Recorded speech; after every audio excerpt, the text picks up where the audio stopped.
Have you ever wondered why the week begins with a day that feels heavy and then immediately follows it with a day that pushes you forward?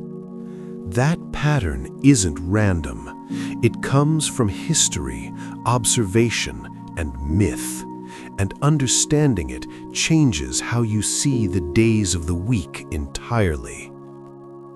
When historians look for the origin of Monday, they don't start with calendars. They start with observation. Early societies didn't organize time by numbers, but by what they could see repeatedly.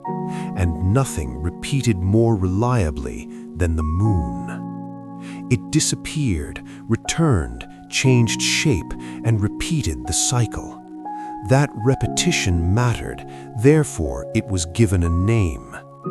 In ancient Rome, this day was called dies Lunae, which meant the day of the moon. Later, Germanic cultures translated the meaning instead of replacing it.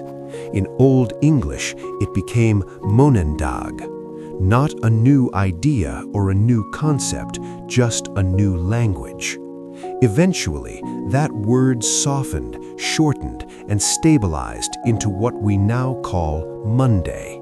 The name changed, but the meaning did not. Originally, Monday represented return, the return of work, responsibility, and unfinished tasks. It was not designed to motivate or to inspire. Instead, it existed to mark continuity, that time had not ended, the cycle had only restarted. As societies industrialized, Monday moved from the sky into routine. Factories replaced farms, schedules replaced seasons, but the emotional experience remained unchanged.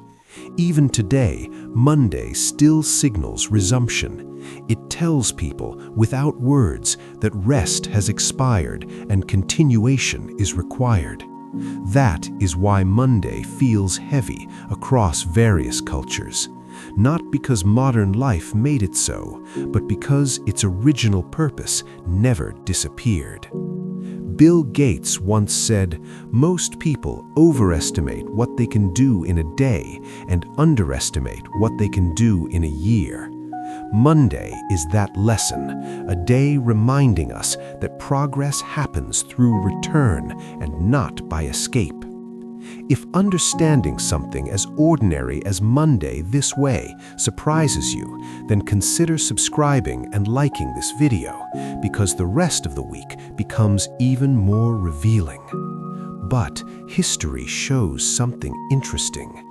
Humans didn't stay satisfied with return alone. Eventually, repetition felt limiting, and so the next day wasn't named after a cycle, it was named after action. Tuesday's origin marks a clear shift in how time was understood. Instead of looking upward, cultures began naming days after ideas. Tuesday was originally named after a god. In Roman times, it was called dies Martis, the day of Mars, a god of war and courage. When Germanic peoples adopted the 7-day week, they replaced Mars with Tīw or Tyr, the Norse god of law, commitment, and decisive action. In Old English, Tuesday was called Tīwesdæg. Today, the name still survives, and the meaning has survived too, as it represents action, decision, momentum. Tuesday contrasted Monday. Monday reminded you that time returns, obligations persist. Tuesday demanded that you do something about it.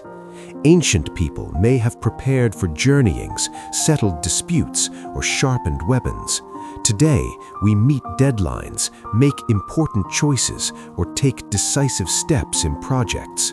The essence remains unchanged. Tuesday is movement. Elon Musk once said, "Some people don't like change, but you need to embrace change if the alternative is disaster." Tuesday embodies that principle. Inaction is risk, and progress demands courage. Monday brings you back, while Tuesday pushes you forward. One reminds you of responsibility, the other tests your courage. Together, they set the rhythm of the week. Return, then action, repeat. But once action begins, something even more powerful emerges. Not force or repetition, but influence, control, and words. So stay tuned and turn on your notifications so you don't miss the next chapter of this story.